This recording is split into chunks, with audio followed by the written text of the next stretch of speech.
Olá pessoas, seguindo com as nossas aulas de história, esse vídeo ele é para o pessoal da administração, terceiro vídeo de uma série sobre a história de Portugal e as grandes navegações, e para o pessoal da informática esse é o primeiro vídeo sobre as grandes navegações, que o pessoal da administração tem umas aulas sobre a história de Portugal que a informática não tem porque não dá tempo, mas se o pessoal da informática quiser saber um pouco mais sobre a história de Portugal, é só me pedir que eu mando material para vocês. Pois bem, pessoal, dando um contexto aqui, relembrando para o pessoal da administração e apresentando para o pessoal da informática, resumindo bem brevemente, a história de Portugal ela é um resumo da Idade Média.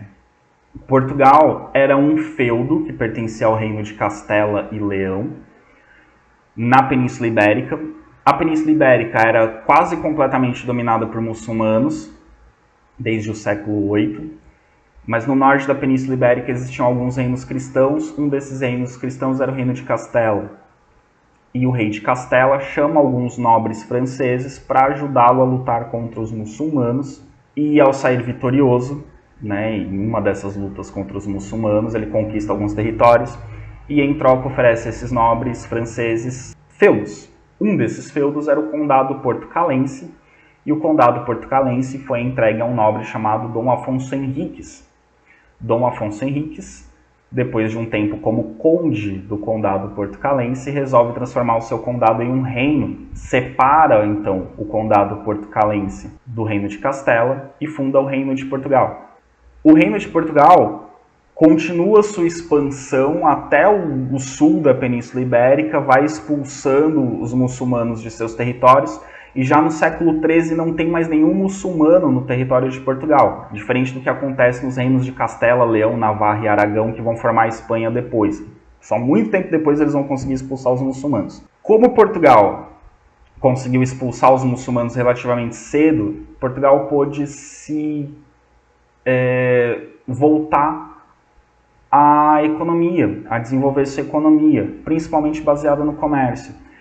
E como o comércio em Portugal sempre foi muito forte, a relação do rei com a burguesia sempre foi muito forte. Então a burguesia portuguesa sempre foi mais forte, pelo menos nesse período, do que a burguesia de outros países. Isso explica por que Portugal conseguia investir tão pesadamente no comércio exterior, no comércio marítimo.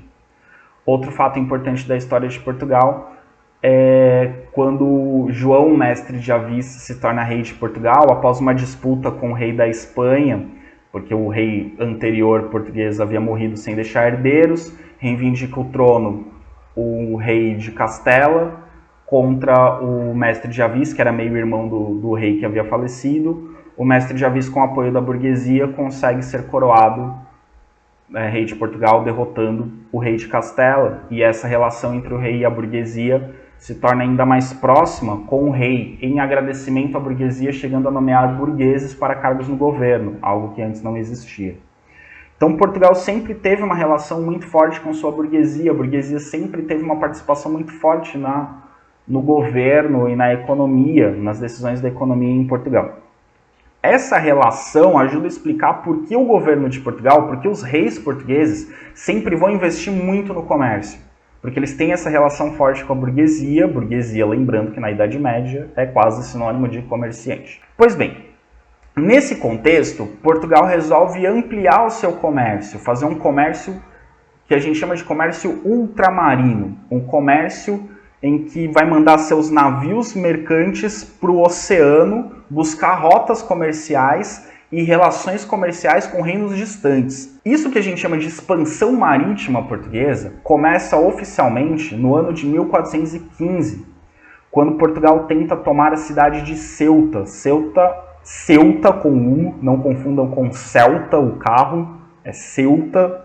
É uma cidade no norte da África, que fica bem pertinho da Península Ibérica. Eu vou mostrar no mapa daqui a pouco para vocês. Por que Portugal resolve tomar Ceuta? A burguesia portuguesa pressiona o rei a tentar tomar a cidade de Ceuta, que era controlada pelos muçulmanos, assim como praticamente todo o norte da África era controlado pelos muçulmanos. Por que eles queriam tomar Ceuta? Ceuta era uma cidade extremamente importante porque ela fazia parte das rotas comerciais que ligavam o norte da África com a Europa, através da Península Ibérica. Nessa cidade, então, havia feiras e atividades comerciais muito intensas. E os burgueses, portugueses, queriam controlar essa cidade, porque até então, para comprar esses produtos que vinham do Oriente Médio através do norte da África, eles tinham que comprar dos mercadores de Ceuta e levar para a Europa. O que os portugueses queriam? O que os burgueses queriam? Tomar Ceuta para que eles vendessem para os outros comerciantes. Não que eles tivessem que comprar dos muçulmanos, mas que os muçulmanos tivessem que comprar deles em Ceuta os produtos. Então, assumindo o controle de Ceuta, eles assumiriam o controle do comércio naquela cidade. Já os nobres portugueses, que vinham enfraquecendo, esse enfraquecimento e esse empobrecimento da nobreza é comum em toda a Europa e em Portugal isso não é diferente. Os nobres portugueses viam na conquista de Ceuta a oportunidade de conseguir novos feudos. Para eles, ter mais feudos era uma oportunidade de riqueza. Então, de repente, conquistando Ceuta, mais feudos estariam disponíveis. Então, em 1415, o infante Dom Henrique lidera um ataque a Ceuta. Primeira observação, o que é um infante? Infante é o filho do rei que não é príncipe. Como assim? Todo filho do rei não é príncipe? Não. Príncipe quer dizer principal. Lembra das aulas do Império Romano? Príncipex imperator? Príncipe imperador? Principal quer dizer principal general? Então, príncipe quer dizer principal. É só o herdeiro do trono. Normalmente o filho mais velho. Então, o filho do rei que vai ser rei é o príncipe. Os outros filhos que não são herdeiros são infantes. Inclusive as filhas têm a variação que fala infanta, mas você pode dizer infante tanto para homem quanto para mulher.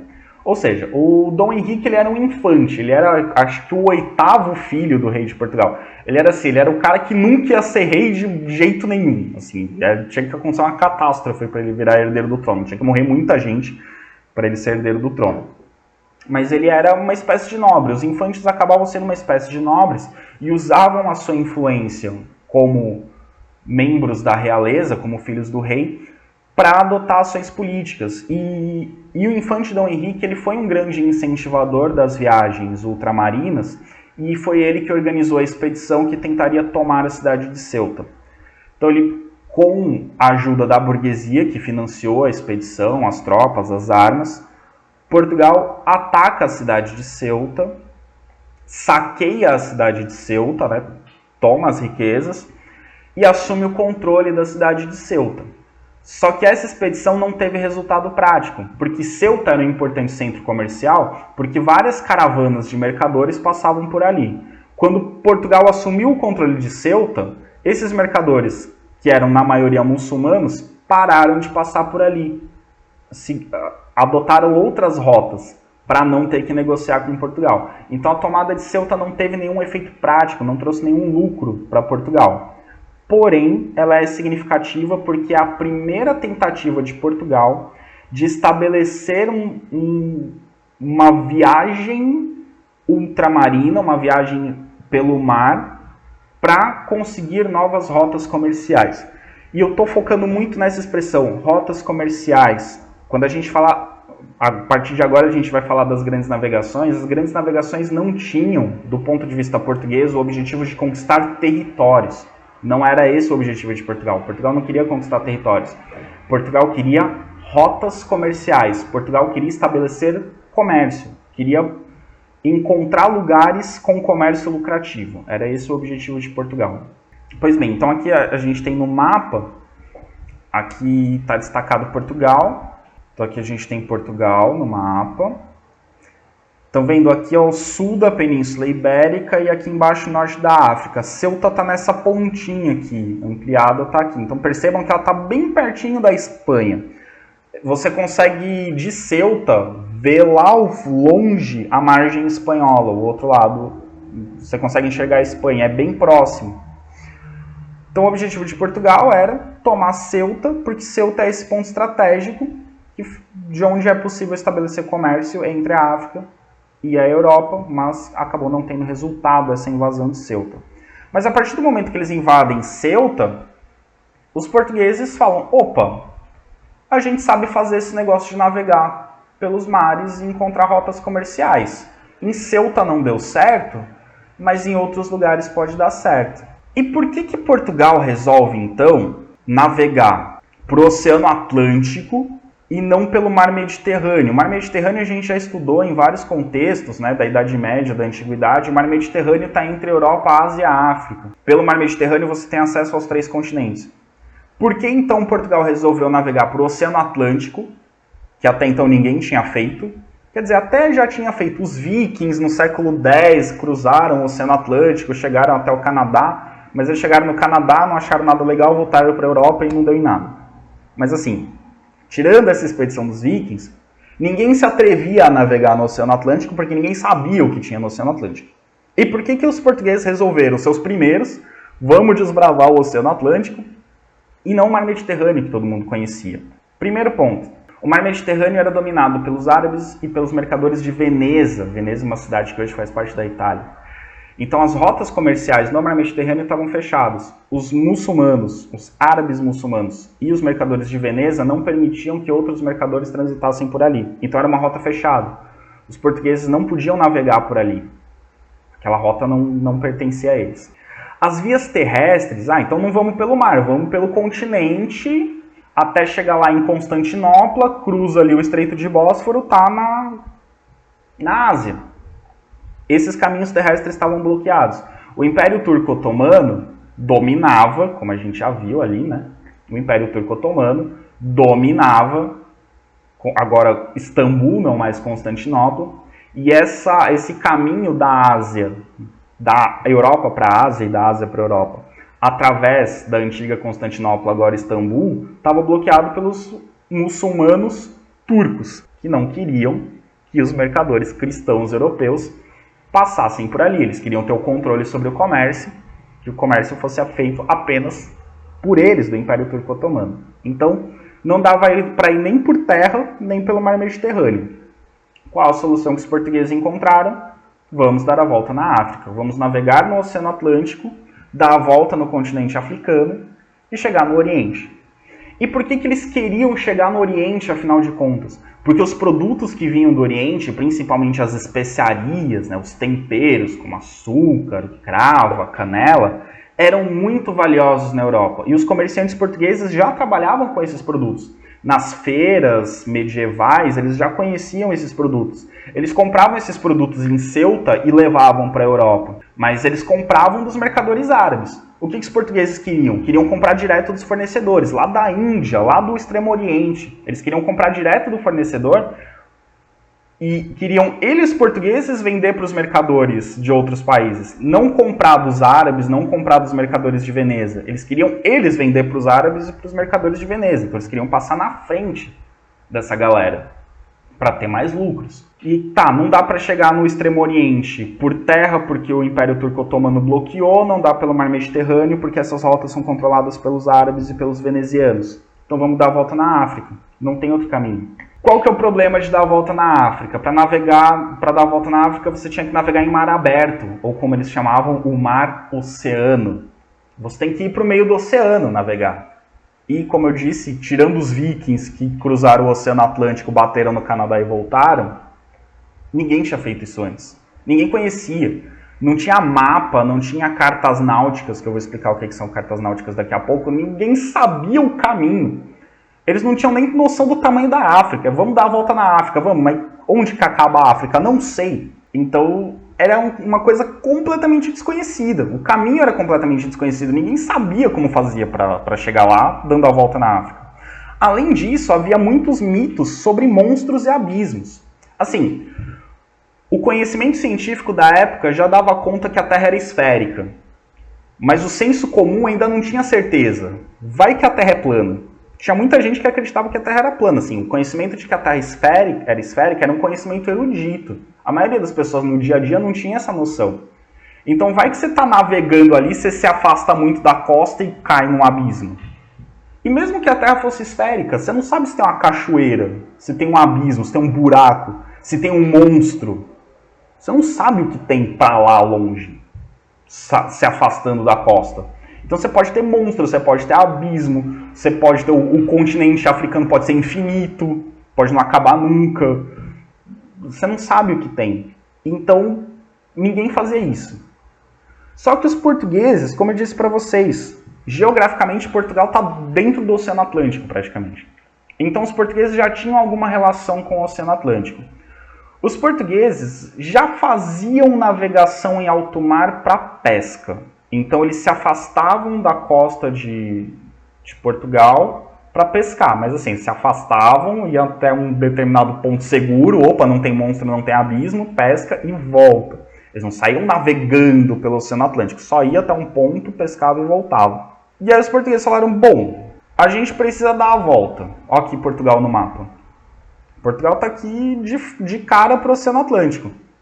O Oceano Atlântico está aqui e Portugal está de cara. Não dá para ir pelo Mar Mediterrâneo. Muçulmanos e venezianos dominam o Mar Mediterrâneo. Não dá para ir por terra, porque chegar aqui, Império Turco Otomano não deixa passar. Então tem que dar a volta na África. O problema é que não se conhece o caminho, não se sabe o que fazer. Mas os portugueses falaram, a gente não tem o que perder, vamos tentar. Os portugueses, para as navegações, foram um povo que desenvolveu muitos conhecimentos e aprendeu muito com outros povos. Como eu já expliquei para vocês, a Península Ibérica teve uma grande presença árabe. E os portugueses aprenderam com os árabes muita coisa sobre navegação. Os árabes eram excelentes navegadores e os árabes tinham grandes conhecimentos sobre astronomia. Como a gente já estudou nas aulas sobre islamismo, né? Eles desenvolveram a bússola, desenvolveram instrumentos de navegação, como o astrolábio. E os portugueses aprenderam com os árabes isso. Os portugueses também aprenderam, através desse contato com outros povos, a calcular a latitude, que é a posição norte e sul, mas eles ainda não sabiam como calcular a longitude, que é a posição leste-oeste. Os portugueses também, nessas viagens, eles usavam mapas da antiguidade, porque nem na Idade Média tinha mapas desses territórios. Então eles pegavam os mapas da antiguidade e iam se guiando por eles. E aí quando eles percebiam que o mapa tinha um erro, eles iam lá e corrigiam o mapa. Quando eles descobriam uma nova rota, ou algo que não estava indicado no mapa, eles iam lá e corrigiam ou acrescentavam no mapa. Além dos mapas, os portugueses também desenvolveram portulanos. O portulano é um tipo específico de mapa que mostra onde tem porto seguro para parar. Então o viajante vai lá e marca, ó, aqui tem um lugar que dá para parar o navio, é seguro. Ah, aqui não é seguro. E também a direção dos ventos, porque os ventos sopram em direções específicas em determinados lugares. Então os portulanos indicavam onde era seguro parar o navio e a direção do vento para você conseguir se guiar no mar-oceano. Aqui a gente tem um exemplo de portulano, vocês podem ver lendo em volta aqui, nesta folha está lançado toda a costa da África e de Guiné até a ilha de São Tomé. Então aqui, por exemplo, aqui no norte, olha aqui Ceuta, bonitinho, e aqui nós temos o sul da Península Ibérica, que é o sul de Portugal, e aqui estão lançados as bandeirinhas tremulando, mostram a direção dos ventos. Se vocês repararem, mostram os rios que eram importantes para ter acesso ao interior dos continentes, e aqui ao longo da costa da África tem várias informações escritas. Essas várias informações escritas são informações sobre os portos, se é legal parar, o que tem ali. Então isso é um exemplo de portulano. E aqui a gente tem um outro portulano já do Oriente Médio. Aqui ao sul, aqui nós temos o Mar Mediterrâneo. Está escrito em latim, por isso Mare Mediterraneum. E aqui Constantinopla, que já era Istambul nesse momento. De novo, as bandeirinhas indicando a direção dos ventos e algumas outras informações. A grande invenção portuguesa, isso é invenção portuguesa, né? A bússola, o astrolábio, os mapas, os portugueses aprenderam com outros povos. Mas isso os portugueses inventaram, a caravela. A caravela era o tipo de embarcação mais moderno da época, ali do século XV, século XVI. Caravela era a embarcação mais moderna. E o que a caravela tinha de tão importante? A caravela tinha uma inovação tecnológica absurda, porque a caravela permitia você navegar com o navio à vela na direção contrária do vento. Como assim? Navio à vela vai na direção que o vento sopra. Então, se o vento está soprando para leste, você vai para leste. Não quer ir para leste, recolhe as velas e espera o vento parar de soprar. Espera o vento soprar para oeste, aí eu vou para oeste. O que a caravela faz? Ela tem um sistema de velas que permite direcionar a força do vento. Então, mesmo que o vento esteja soprando para leste, você consegue posicionar as velas de modo que a força do vento para leste empurre o navio para oeste. Isso facilitava muito as viagens, diminuía o tempo de viagem, aumentava a velocidade do navio, porque você não precisava ficar esperando o vento soprar na direção certa. Você podia usar o vento para qualquer direção e seu navio ia para qualquer direção. As caravelas também eram embarcações menores. Embarcação menor precisa de menos tripulação, você tem menos prejuízo se ela afundar. E como a gente está falando de viagens para lugares desconhecidos, era muito comum perder navio na viagem. O navio bater, o navio encalhar, o navio se perder. Então, como a gente está falando de viagens de exploração, as caravelas eram muito boas, porque o prejuízo era menor. Porque é uma embarcação menor, com menos tripulação, não tem tantas perdas. E por ser menor e com esse sistema de velas, ela era mais ágil. Então, ela era mais fácil de manobrar. Então, isso facilitava para você ir para lugares desconhecidos. Você está indo para um lugar desconhecido, de repente você dá de cara com uma ilha, com uma rocha, você consegue manobrar mais facilmente e desviar desses obstáculos. A caravela, então, por essas características, ela era principalmente um navio de exploração, mas também podia ser usada como navio de guerra. Você coloca uns canhões na caravela, ela vira um navio de guerra rápido. Não é muito forte, não é muito potente porque não carrega muitas armas, mas é um navio ágil. Consegue atirar e evadir do ataque do inimigo. Então, por todas essas características, como eu disse, elas incentivaram a navegação oceânica, porque era um navio que fazia as viagens rápido e com um custo menor. E se você perdesse o navio, você não tinha tanto prejuízo. Então, a caravela foi fundamental para as explorações dos viajantes portugueses. Por isso que as caravelas foram utilizadas, por exemplo, na expedição que chegou ao Brasil. Então, elas eram navios de exploração. E é nesse contexto também que a gente pode caracterizar Portugal não apenas como um país de comerciantes, mas também como um país de navegadores. Portugal Portugal deu muita importância à formação de navegadores. Com o tempo, os grandes navegadores da Europa ou eram italianos ou eram portugueses. Os portugueses estavam entre os maiores navegadores da Europa. Então, no século XV, por conta de tudo isso que a gente viu até agora, a burguesia forte, incentiva ao comércio, tecnologias relacionadas à navegação, o bloqueio do mar Mediterrâneo e o bloqueio das rotas terrestres, tudo isso, e mais a posição estratégica de Portugal de cara para o Oceano Atlântico, tudo isso fez com que Portugal tivesse condições favoráveis para a navegação de longa distância. Quais são essas características? Isso é uma pergunta que eles adoram fazer no Enem. Quais as características de Portugal faziam com que eles tivessem condições de iniciar as grandes navegações? As características eram política estável, um rei forte, poderoso, centralizado, diferente do resto da Europa, que os reis não eram muito fortes. Portugal tinha um rei forte. Esse rei tinha autoridade sobre o país, sobre a sua nobreza. E uma burguesia atuante, aliada ao governo, o que fazia com que o rei tomasse medidas que favorecessem a burguesia, e a burguesia também participava da política, participava das decisões, o que fazia com que o governo investisse nessas viagens. Então Portugal tinha um rei forte, estável, e uma burguesia forte e rica. Então temos essas características, além da posição geográfica de Portugal, que favorece a navegação. O grande incentivador dessas viagens, como eu disse, foi o infante Dom Henrique. Ele não só financiou a viagem a Ceuta, ele financiou outras viagens e ele criou no sul de Portugal, na cidade de Sagres, uma escola de navegação. Está indicada ali no mapa circuladinho em vermelho.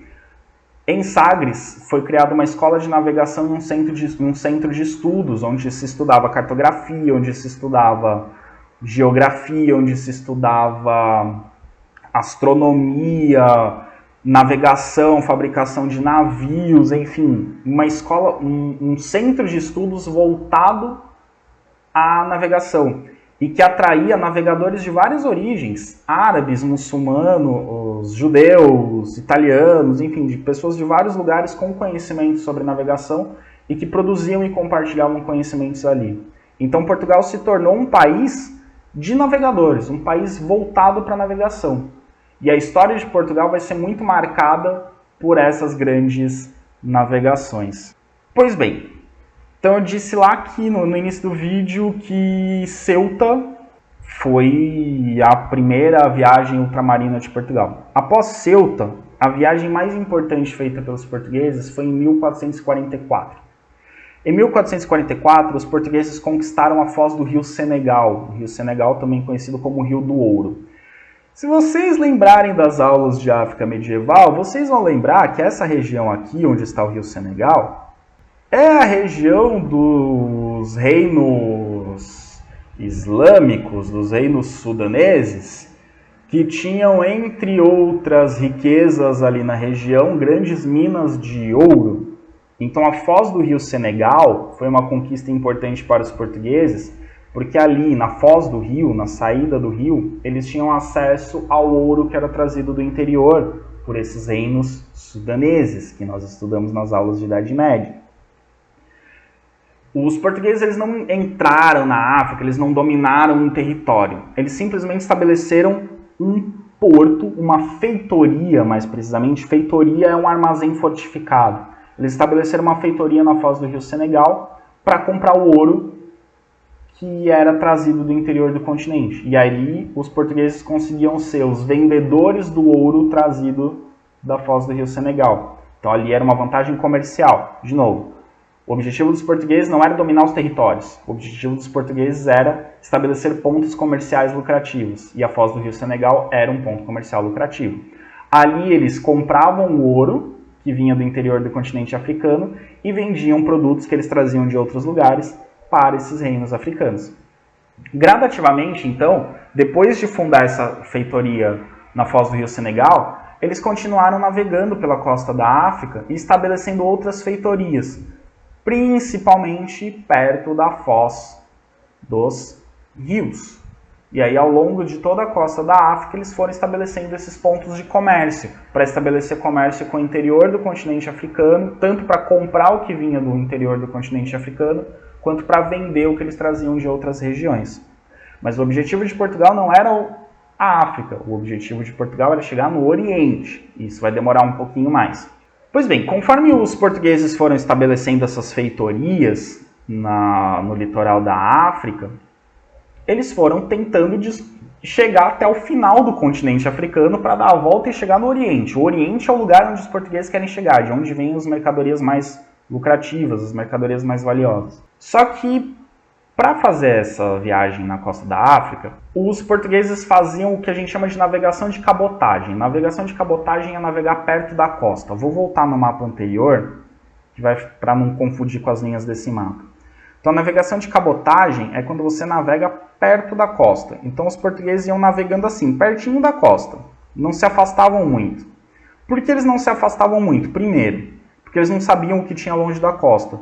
Vai que você se afasta muito e aqui tem monstro, tem abismo, tem, sei lá, o fim do mundo. Eles não conheciam. Então, eles iam navegando pertinho da costa. O problema de navegar pertinho da costa é que navegar perto da costa, por incrível que pareça, é muito mais perigoso do que navegar longe da costa. Porque perto da costa o mar é mais raso. Então se a maré baixa o navio pode encalhar. Você pode bater em rochas, você pode bater em recifes de corais. A água é mais agitada para o navio. Então a chance do navio afundar, virar é maior. Então os portugueses iam perdendo muitos navios nessas viagens, mas eles foram conhecendo o litoral da África, até que eles chegaram no sul da África. E chegamos no sul da África, agora é só dar a volta, chegamos no sul da África. Cadê aqui o ponteiro? Chegamos no sul da África. Agora é só dar a volta que a gente chega no Oceano Índico e vamos para a Índia. Não era tão simples assim. Todo navio que chegava aqui no sul da África, região conhecida como Cabo das Tormentas, afundava. Cabo das Tormentas, como o nome já diz, é um lugar com muitas tempestades, água muito agitada. Nenhum navio passava. Ou voltava ou afundava. Os portugueses não conseguiam dobrar o Cabo das Tormentas e chegar do outro lado, na costa africana. E eles não entendiam por quê, isso ao longo de todo o século XV, eles não entendiam por que eles não conseguiam passar para o outro lado. Fazendo ali a navegação de cabotagem perto da costa, não passavam para o outro lado. Mas cada viagem atualizavam os portulanos, atualizavam as informações náuticas, direção dos ventos, comportamento das águas, até que em 1488, Bartolomeu Dias, que é um dos poucos personagens históricos que eu arrisco a chamar de herói, teve uma ideia genial. Estudando as informações dos outros navegadores e a partir da própria experiência dele como navegador, ele percebeu que havia um erro na navegação feita por esses navegadores que faziam a navegação de cabotagem. Navegação feita pelos navegadores é ótimo. Qual era o erro cometido? Ele percebeu que as águas do Oceano Atlântico tinham um funcionamento diferente dependendo da posição. Ao norte, as águas do Oceano Atlântico tinham um determinado comportamento. Ao sul, elas tinham outro comportamento. E dependendo da época do ano, esse comportamento invertia. Então, numa época do ano, o comportamento do norte era um, do sul era outro. Em outra época do ano, invertia.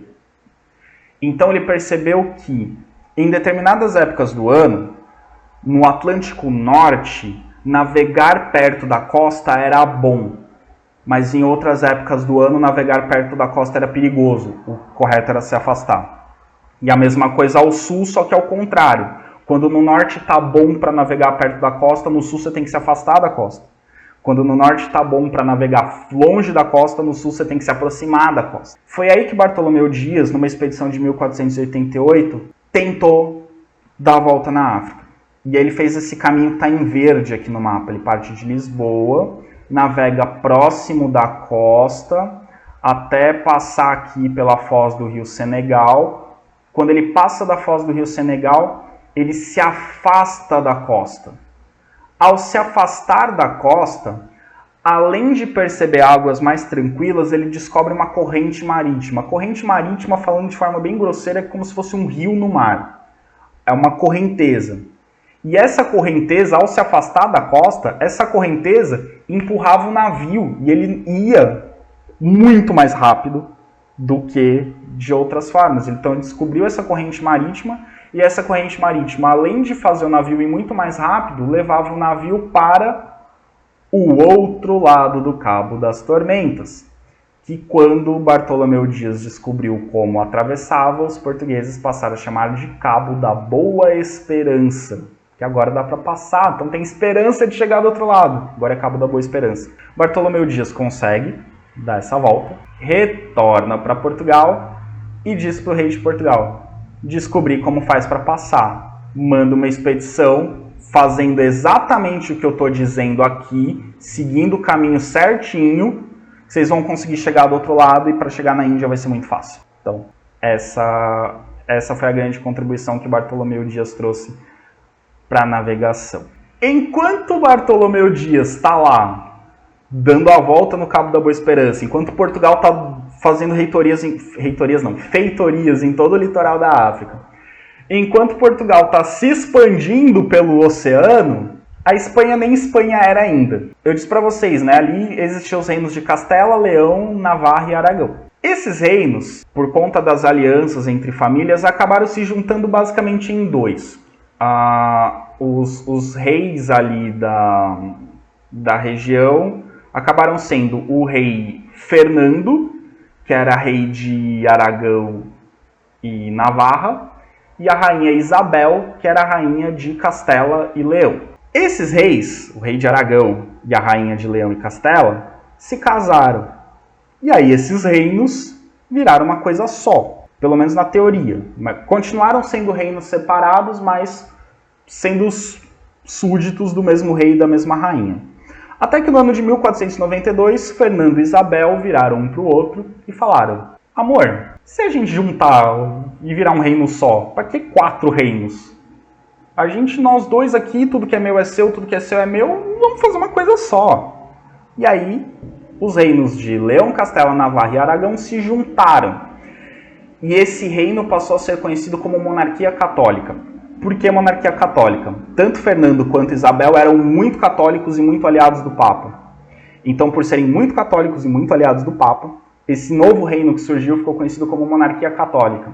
E Fernando e Isabel ficaram conhecidos como os reis católicos. Depois, a monarquia católica passou a ser conhecida como Espanha, como Reino de Espanha. Então a Espanha surge com a união dos reinos de Navarra, Aragão, Leão e Castela. E em 1492 surge a monarquia católica, e a monarquia católica dá origem ao Reino de Espanha. Só que assim, enquanto Portugal está lá desbravando o mundo, a monarquia católica ainda não tinha conseguido nem expulsar os muçulmanos da Península Ibérica. Portugal já tinha expulsado de seu território fazia 2 séculos. Fernando e Isabel juntaram os reinos, formaram a monarquia católica e disseram: o sul da Península Ibérica, a região de Granada ali que vocês estão vendo no mapa, esse verdinho aqui, a região de Granada é dos muçulmanos, a gente precisa expulsar os muçulmanos dali para unificar toda essa nossa região e tirar os muçulmanos da Península Ibérica, dominar aquela região.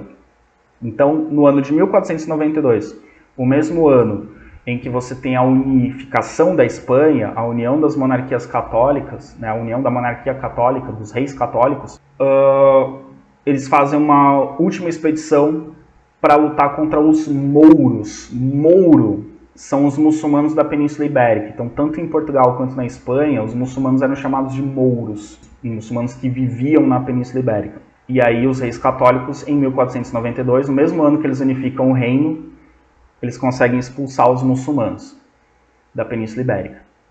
Percebam que esse ano de 1492 é um ano muito bom para a Espanha. É o 2020 ao contrário para a Espanha. Vocês vão entender por que daqui a pouco.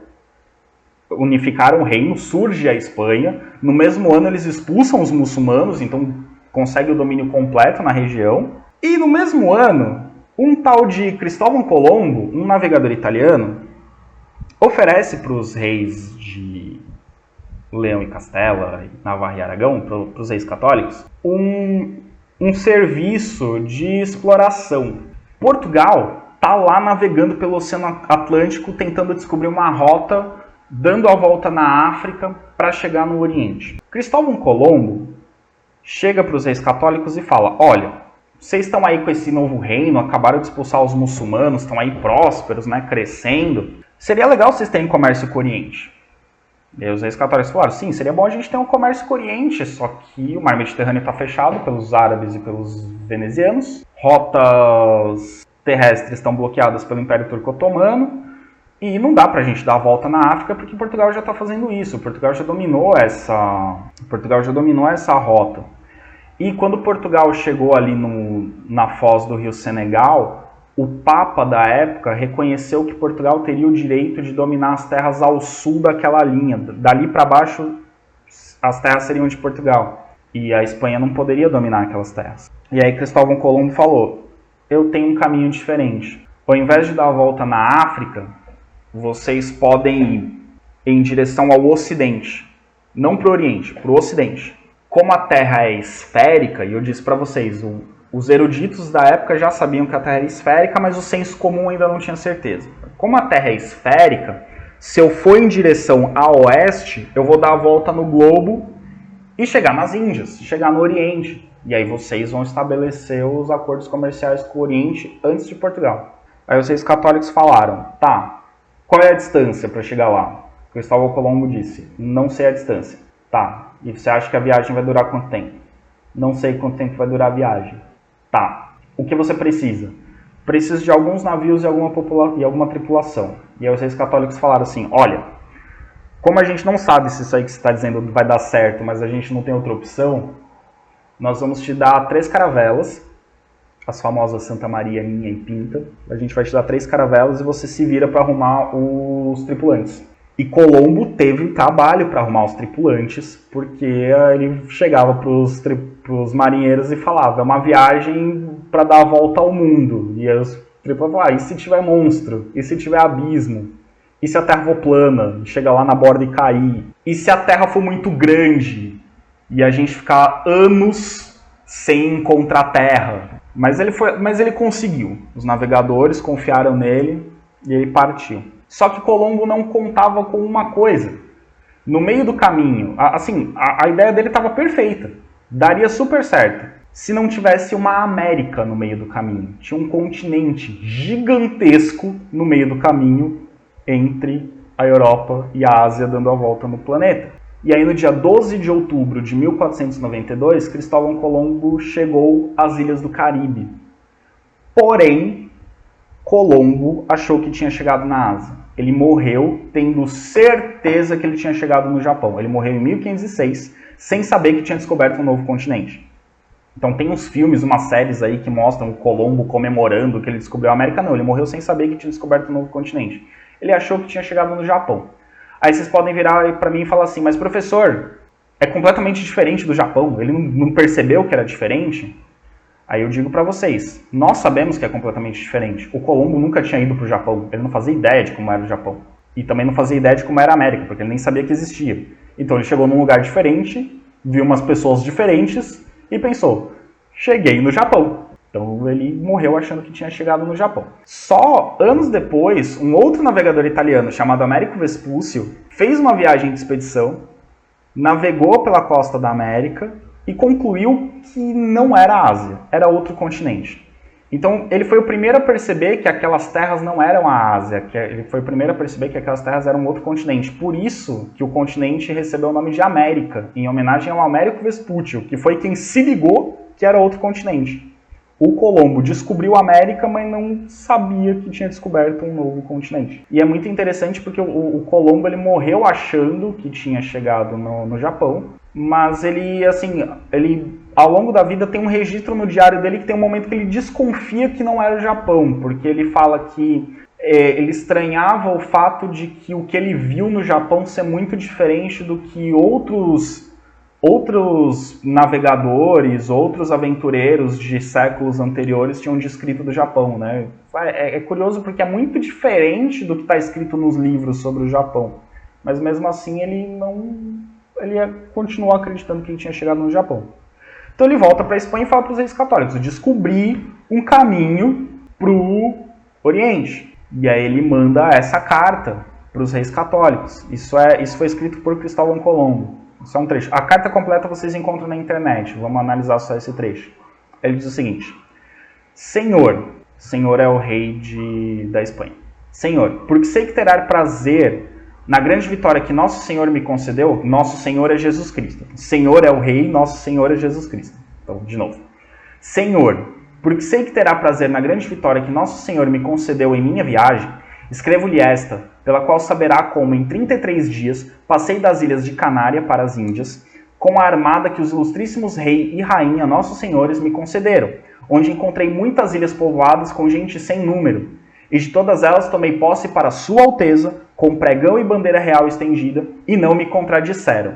Essa carta é genial por muitos motivos. Primeiro, ele tem certeza que chegou nas Índias. Índias é como os europeus chamavam a Ásia. Então, quando a gente fala as Índias, no plural, não é o país Índia, é a Ásia. Então, Japão, China, Coreia, Índia, enfim, é a Ásia de um modo geral. Então, ele tem certeza que chegou na Ásia.